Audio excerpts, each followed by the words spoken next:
Kedatangan majelis hakim ke kediaman Verdi Sambo di Saguling dan Duren 3 sepertinya jadi senjata makan tuan. Sebelumnya, penasihat hukum Verdi Sambo mengajak majelis hakim untuk mengecek lokasi di dua rumah ex-Kadif Propam itu, termasuk TKP pembunuhan Brigadir Nofriansah Yosua Huta Barat. Namun ajakan itu dinilai ahli hukum pidana Asep Iwan Iriawan justru merugikan kubu Verdi Sambo. Mantan hakim itu berpendapat kedatangan majelis hakim justru karena ingin menjatuhkan hukuman yang lebih berat kepada Verdi Sambo, dilansir dari YouTube TV Nasional.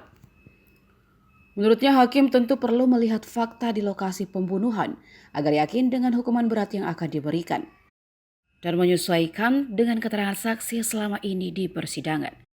Salah satunya fakta mengenai lokasi penembakan yang tidak terlalu besar, sehingga penilaian jika ada terdakwa yang tidak melihat atau mendengar sangatlah tidak wajar.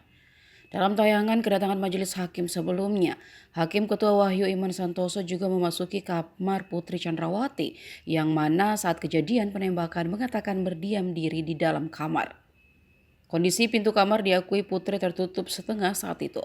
Dan Hakim Wahyu juga mengecek langsung kondisi kamar, juga pintu didampingi jaksa penuntut umum.